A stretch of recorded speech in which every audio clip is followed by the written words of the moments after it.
I'm really worried about this birth rate thing. That's been troubling me for many years.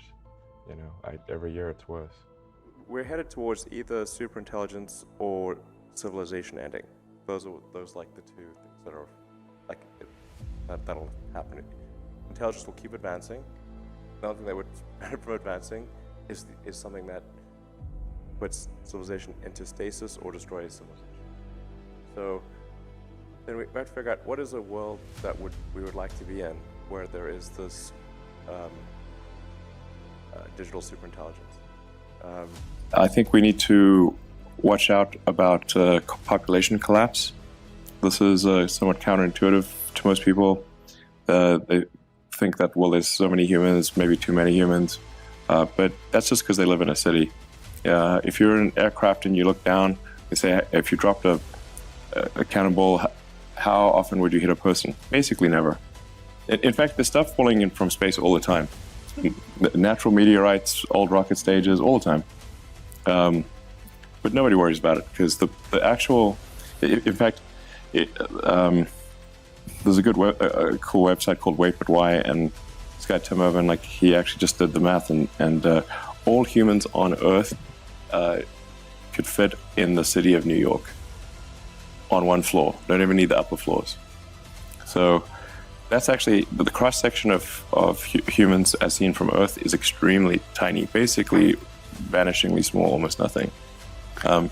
So we need to watch out about population collapse. Low birth rates, I think, is a big risk, and it's also not exactly top secret. You can go look at the Wikipedia, birth rate.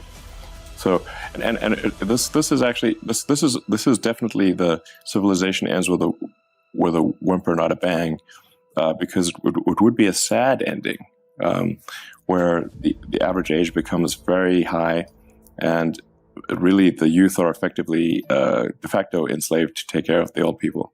This is not a good way to end. So if you look at countries like Japan, most of Europe, China, and you look at the birth rates in a lot of those places is only at about half of the sustaining rates. When you have an inverted demographic pyramid, so if you look at the pyramid and you've got age variation, 60-year-olds, 50-year-olds, 40-year-olds, 20-year-olds, like sort of a demographic pyramid. Right. And in some countries, it's like an upside down pyramid, so it'll sort of fall over. It will not stand.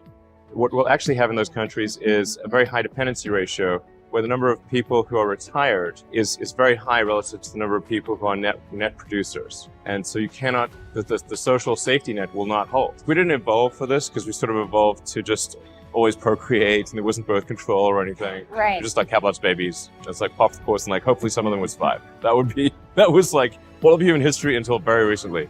And now it's, you've got cases like Japan where adult diapers outsell baby diapers. Europe's in a similar situation. China's headed the same way because, they've had the one-child policy. And then even though they've relieved the one-child policy, the social norm has become to have an average of one kid. So even when they relieved that requirement, it didn't change. You can imagine, like, people sometimes say, well, what about immigration? It's like, okay, look, there's 1.5 billion people in China. Where is China going to get 700 million new people? We're rapidly headed towards digital superintelligence that far exceeds any human. I think it's very obvious. AI doesn't have to be evil to destroy humanity. If AI has a goal and humanity just happens to be in the way, it will destroy humanity as a matter of course, without even thinking about it. No hard feelings. It's just like if we're building a road and an anthill happens to be in the way, we don't hate ants. We're just building a road. And so goodbye anthill. Well, the biggest issue I see with so-called AI experts is that they think they know more than they do. And they think they're smarter than they actually are. In general, we are all much smarter than we think we are, but much less smart, dumber than we think we are. I think we should have a similar sort of regulatory oversight for artificial intelligence, because it is, I think, actually a bigger risk to society than cars or planes or medicine. And this may slow down AI a little bit, but I think that might also be a good thing.